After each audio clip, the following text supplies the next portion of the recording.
what your heart desires. And your good resolutions that you make when you bring an offering. Hashem, I'm giving you this offering from my heart, and I'm resolved I'm going to be better than I was until now. And he should be enable you to fulfill your good resolutions. Then we will rejoice. Naranana, we will rejoice. Bishu asecha in your salvation.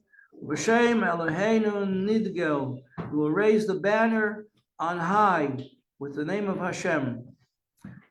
Yamale Adonai kol mishalesecha. Hashem should fulfill all your heart's requests. At Yodaiti, now I know, says King David, Ki Shia Adonai Mashiach. Hashem saves his anointed one. He answers him from his holy place, from his holy heavens, The Gevurah is with might, Yesha salvation, Yemine from his right hand. They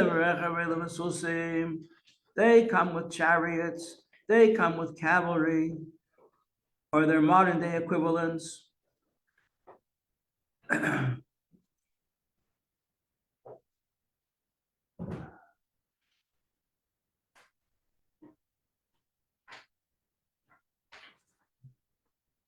We come with the name of God on our lips. They stumbled and fell. They disappeared from the stage of the world stage. 3,500 years ago, Abraham began to teach people about the unity of God, and we are still standing with that message. Hashem is our king. He should save us and answer us on the day that we call to him. Tanya, chapter 11. Now we had a quick review yesterday of what we learned. Everything in the world has a body and a soul. The ikar is the soul. The soul, the life within us has to direct, and not the other way around.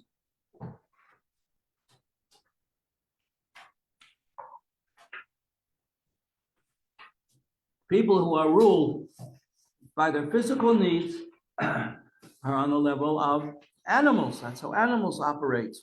And animals can be very clever. Each animal has its own kind of wisdom, and we have our kinds of wisdom. We even learned that Jewish in the first chapter, so much in that first chapter, Jewish people have innate holiness in them. It is not by any other people. We have a godly soul, we have an animal soul within us. The godly soul, its place where it's welcome in our physical body is your brain.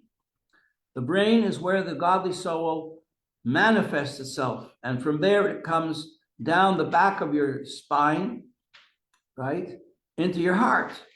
And then it causes you to have feelings that are in keeping with the understanding and the directions of the godly soul in the right side of the heart. And then you have a basic human soul, a vital soul, an animal soul, has different names. It's also called the Yetzer Hara, an evil inclination. Why is it evil? Because it's just selfish. The godly soul's inclination is to be connected to God. Every Jewish person has this. Even Jewish mafia, they have it, you know. Famous book came out about the Jewish mafia, but he was good to his mother. There's a lot of goodness and mercifulness and modesty, natural, holy qualities in the Jewish person's animal soul. Animal soul. The godly soul is much higher. But these are just natural. They're natural to Jewish people. Jewish people are good people. They have these naturally holy qualities in them that distinguish them. And everybody knows. If you take a survey of 100 non-Jewish people, tell me about the Jewish people. What are they like? They'll give you a whole list of characteristics whether they like them or don't like them, but they'll give you a list of characteristics that have distinguished the Jewish people throughout the ages. What do they tell you first of all? They're smart.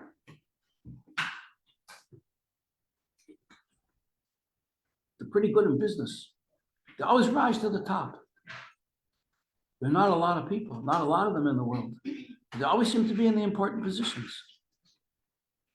Almost every field, there's Jewish people at the top. What's going on? They're generous. They're always celebrating another holiday. You know, was the guy got so disillusioned with life, he decided he's going to become a Christian. I said, why didn't you? But he didn't go through it. He said, nah, I couldn't do it. He says, no, I don't have any holidays.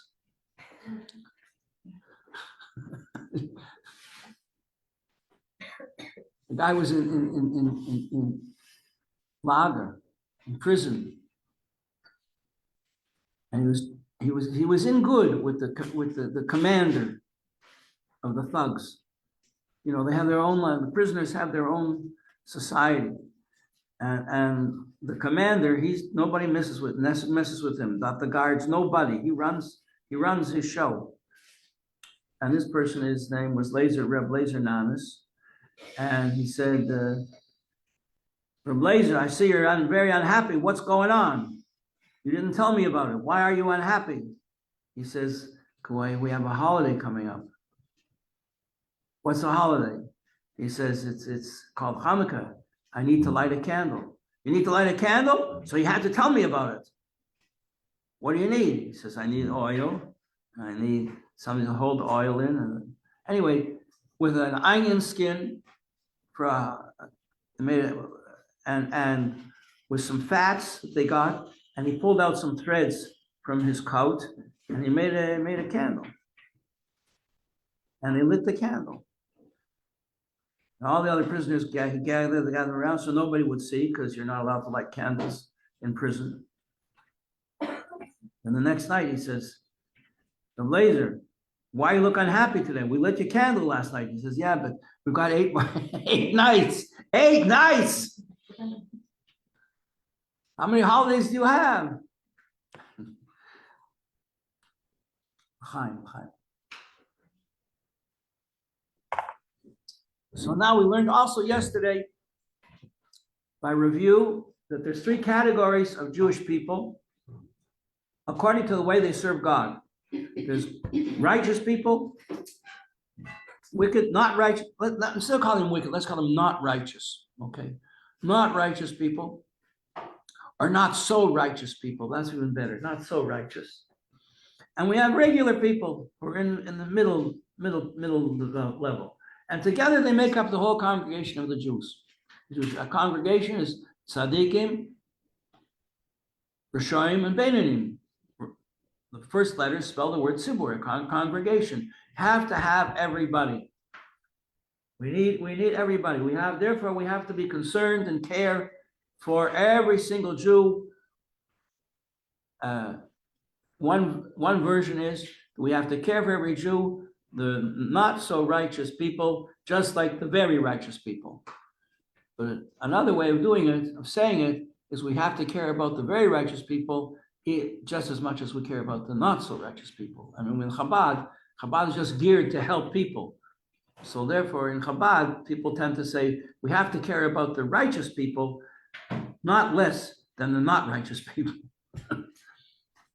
Because it's just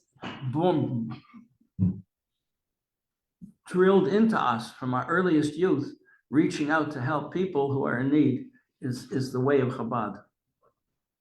Okay, now, another principle in life is everything is created with an equal and opposite counterpart. Therefore, we can learn from everything. And Reb Zusha Anipol, who was one of the colleagues of the Alter Rebbe, a follower of the Alter Rebbe, a student of the Maggid Mezerich, for those of you who are new in the class, we know that the Baal Shem Tov was the one who initiated the Hasidic movement. It's built on traditional Judaism, but he just initiated the emphasis on joy, serving God with joy. Like every father wants his children to be happy. So Hashem is our father. He wants us to serve him with joy. He doesn't want us to serve him with sour pickles. And with Ahavas Yisrael, care for one another. This was initiated by the Baal Shem Tov. His foremost follower was a great tzaddik named Rabbi Dov Ber, a great teacher. And he was the teacher of the Alter Rebbe and his colleagues. And amongst them was Reb Zusha Anipol. Reb Zusha was perhaps the most simple of all of the Talmidim, but really he was very, very deep. And he writes the introduction to the Tanya saying, Kinderlachta is a good book, you should read it.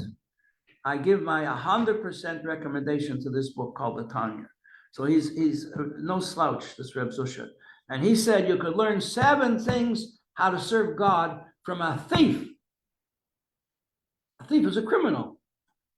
How can you learn from a criminal? Because everything is created with an equal and opposite counterpart.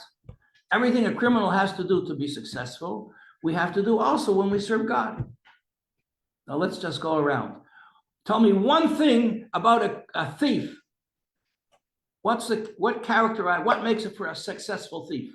What does he have to be? 1.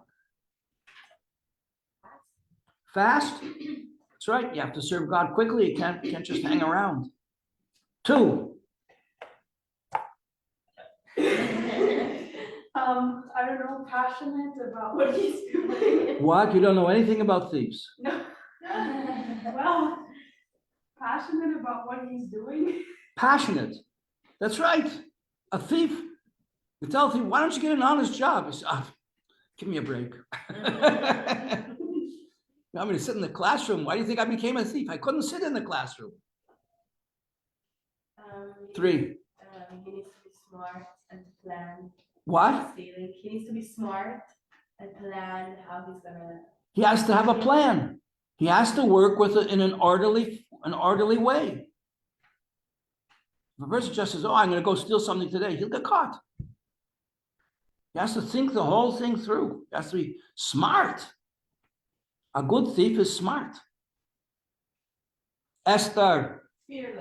Fearless. Has to have courage. To serve God, you can't be afraid. The only thing you can be afraid of is God himself. Don't fear. This was the last will and testament of the father of the Baal Shem Tov. He was 3 years old. The Baal Shem Tov, not his father. He was 3 years old when he passed away. He said, my son, he had a son in his old age. He was a miracle child. And he said, there's 2 things you have to keep in mind. Number 1, don't be afraid of anyone. Don't be afraid of anything. Only be afraid of God. Number 2, you have to love every single Jew, no matter who he or she is, with all your heart, just like yourself. And on these 2 principles, he said goodbye to this world. And on these 2 principles, Hasidism was created. This is what Hasidism is all about. It's all the last will and testament of Rabbi Eliezer, the father of the Baal Shem Tov. Those 2 things. You remember them? Remember, don't be afraid of anything or anyone except God, and love every single Jew. Because we're all one people. Loving another Jew. Does your right hand love your left hand? If your left hand gets wounded, does your right hand not take care of it? Of course, and vice versa. Because we're one body. What hurts one of us hurts all of us. And what's good for one of us strengthens all of us. Okay, Westminster Abbey. Teamwork. Because teamwork and being able to work with others. Working with others. Very good. Very, very good. So a thief, thieves don't always work with others. Often they work on their own. But to do something in a big way, you have to work with others. There has to be care and coordination. My father, Alav Shalom, used to say, a partnership is the hardest ship to sail. but it's a very good ship to sail. Okay, Kennedy. I guess he needs a motivation. What? A motivation. He has to be motivated. Yeah, right. He has to be motivated. Motivated to what? What motivates a thief? Money. You know why Jesse James robbed banks? You know why? Because that's where the money was.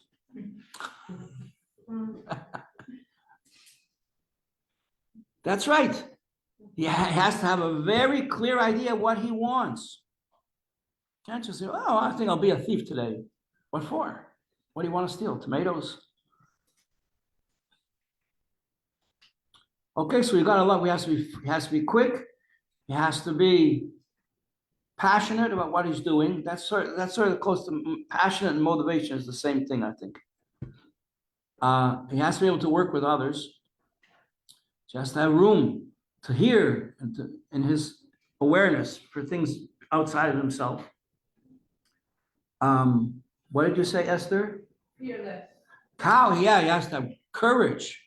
Courage. So we've got 4 qualities so far.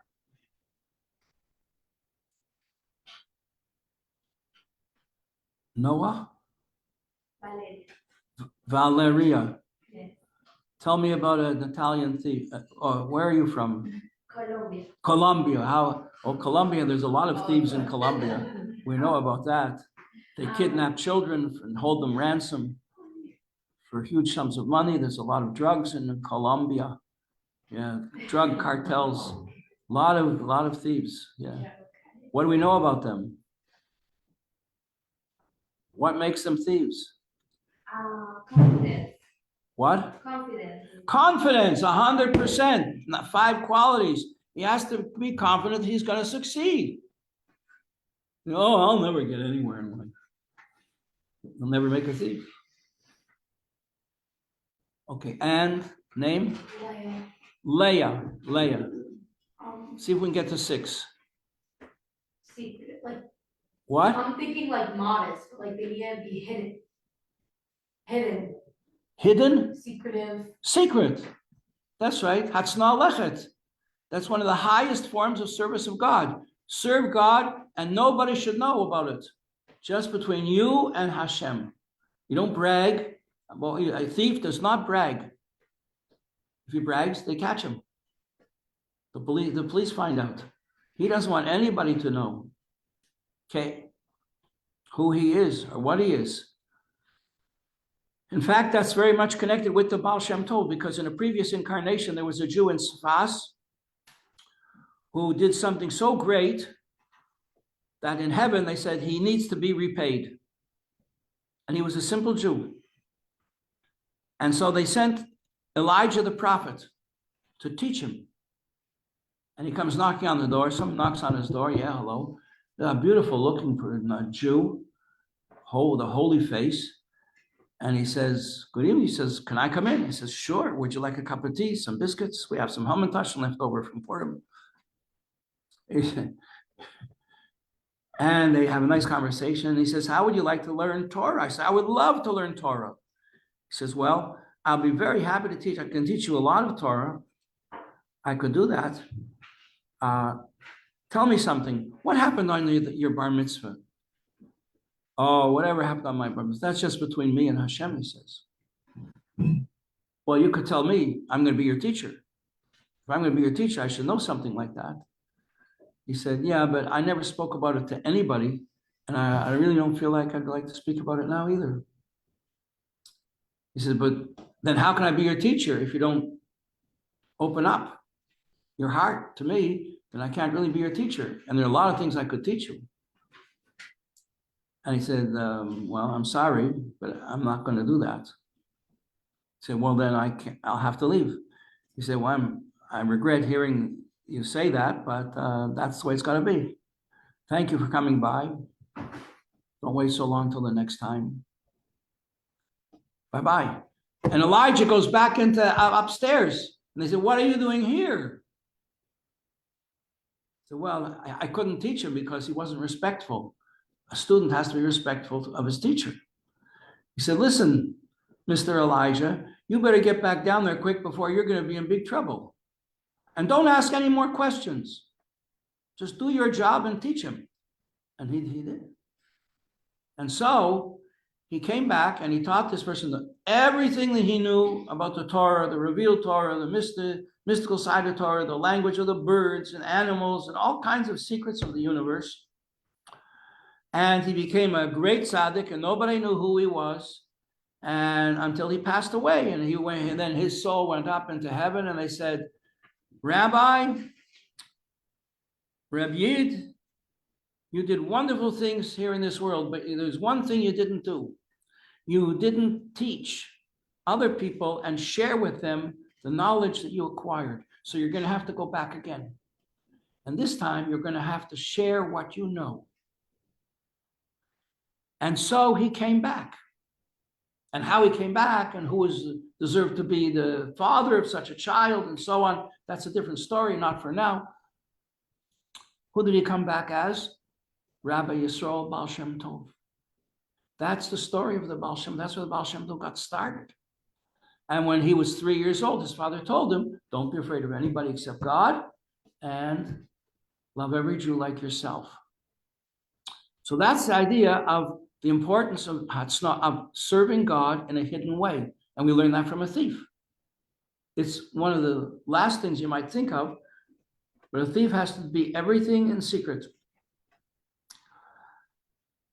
That's 6 characteristics of a thief we learned. So that's what have we learned in this class? We learned what it says here on page 165, top line. One thing is the opposite of the other. Everything has an equal and opposite counterpart. What's the 7th quality of a thief? Can anybody think of another quality we didn't mention? If at first you don't succeed, Try again. Try again, right? Never give up. Never give up.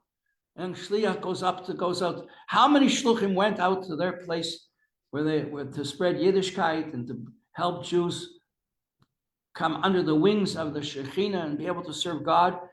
And the first person they meet says, we don't need you here. What are you doing here? Get lost.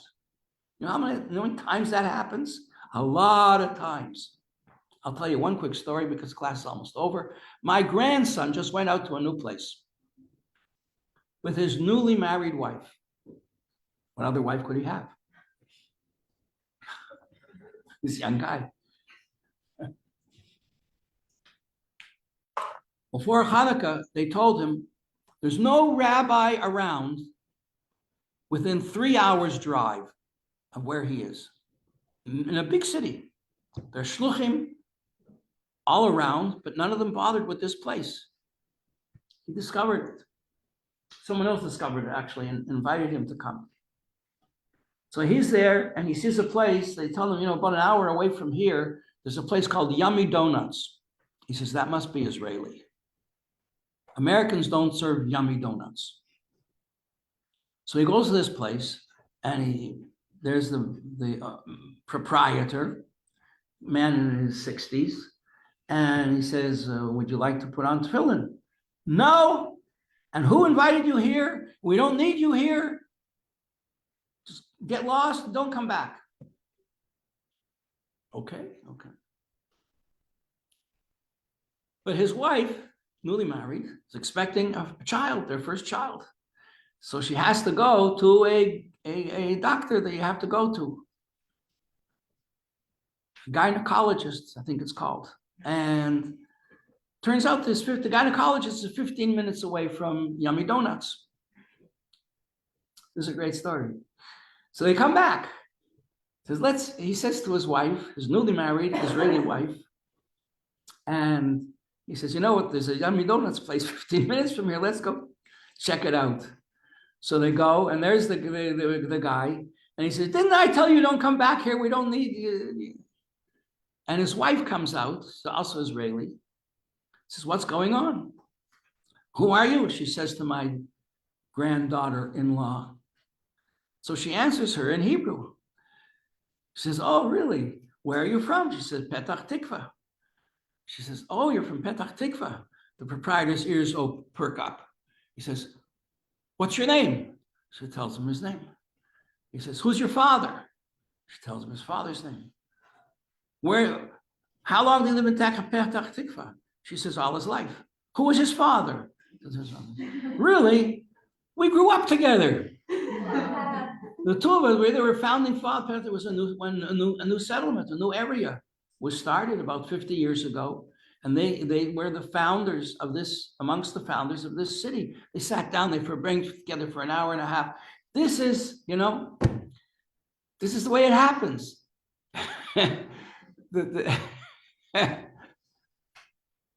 Somebody, I told you, Purim, a couple of weeks ago, Parsha Zohar and Purim was the first time that I set foot in the Chabad house.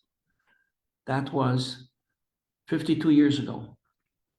And once I set foot in the Chabad house, I didn't look back, put it that way. And here I am now. And I mentioned this to a friend. He said, do you believe in God? I said, well, I don't know about God, but I know Ashgacha Pratis. I think that's his name. That's what they call him. So here you have such an example of Ashgacha Pratis. Nobody, if any other shliach came to meet this guy who runs Yummy Donuts, he'd also be sent on his way. But Hashem arranged that somebody came with a granddaughter of the founder of Petach Tikva, and now he's on board. That's how Hashem does things. Is it Hashem? When the Rebbe gave him a bracha to go, did he have that in mind? I would say yes, but who am I to know? Can you say no? Can't say he didn't have it in mind. Did Hashem have it in mind? Yeah. Well, tzaddikim and Hashem, they're pretty close. That's how we define what a tzaddik is. So anyway, the main lesson here is that one thing opposite the other. We can learn, Reb Zusha learned 7 things how to serve God from a thief. So that means that you can learn how to serve God from everything you see and everything you hear. That's another fundamental principle of Hasidism, that a person who wants to serve God has to always be alert every day, every minute, to see what's going on and to learn. If you see something, you have to learn from it. Like they say, if you see something, say something, yeah? If you see a piece of luggage hanging on sitting there on the subway platform, call the police. So if you don't know what's in it, so if you see something unusual in some of the way a person behaves, if it's something unpleasant, so that's a lesson to you, don't do that. And it's being shown to you because maybe you do that. If you didn't do it, you wouldn't notice it. Give children some sparkling coins and some dollar bills. What do they choose? They'll choose the sparkling coins. They may be fake, but the sparkle attracts them. So you're only attracted to something because you know about it. Once they know what money is, they'll take the money, not the fake jewelry, the imitation jewelry. So when you see something bad happening, you have to realize this is a lesson. This is also a lesson. It's from God. He's telling you it's in you. Don't look at that person. Hashem is telling you something now. That's if you see something not nice in somebody else. And if you see something good in somebody else, that's also a lesson. Hashem is showing you this, that you should imitate it. If it's good, do it yourself.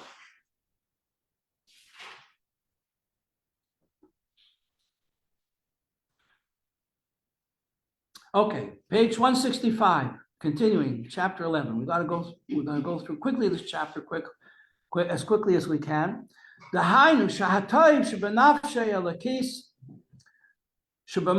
the good element of the godly soul finds its home in the brains of a person, in his godly soul, enters the person in his brains. That's like the tip of the lightning rod. Remember, I always used to say that? Where lightning strikes the tippy top of the lightning rod. So that's the highest level of your intellect. That's where godliness is going to strike. And suddenly that you just suddenly feel like, I think I got to shape up. can't go on being an animal. Just an animal. What's the difference between me and an animal? I do the animal, we're all the same. I don't want to be an animal. I don't want to be just the same as an animal. So a person has a godly inspiration. Where does it come from? It comes from God.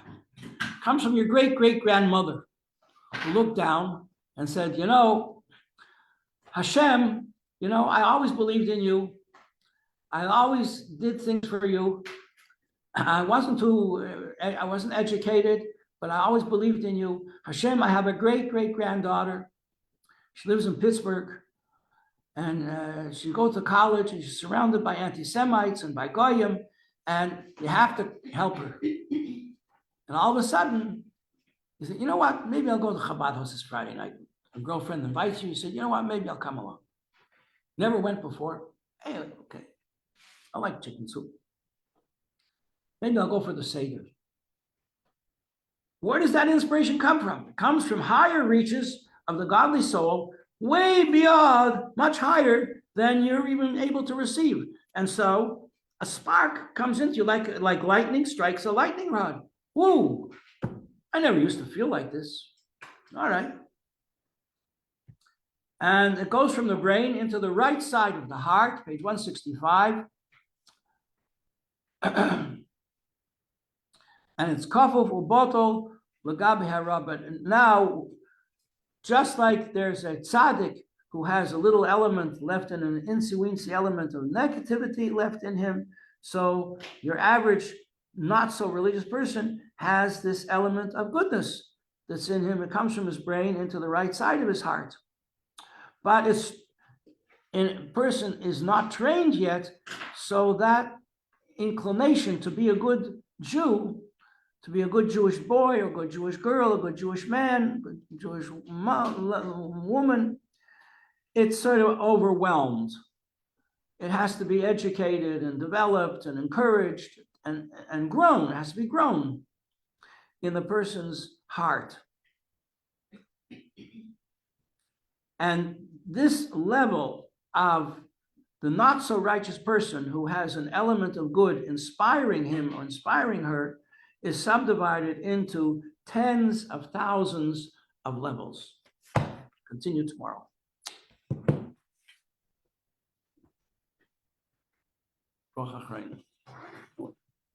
We have to say an after bracha, which means after a class like this, you have to sit down with your friends, Kennedy and Abi, got to sit down, Leah and Esther and Hannah and Andreas and Italian name, what's it?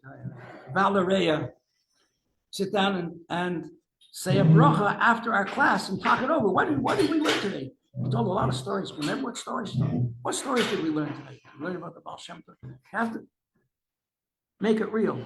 Baruch atah Adonai Eloheinu melech haolam, borei nefashos v'chesed. Al kel masha barasa v'ha'chayes b'hem, nefesh kol chai baruch chai ha'ilamim. Okay. Yael, when you smile in a class, it gives me so much energy and encouragement.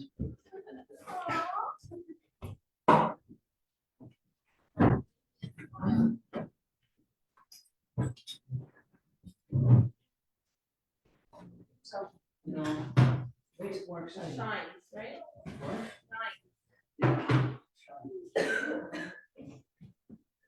Thank you all for coming.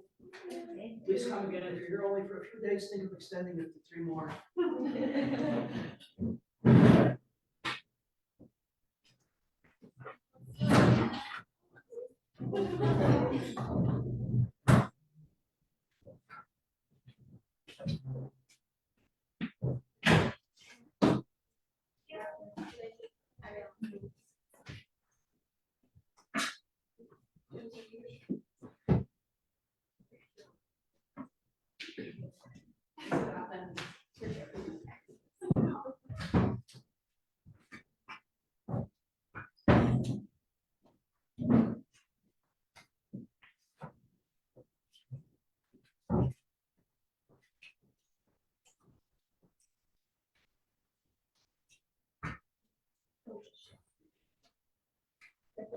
Allison brought it yesterday.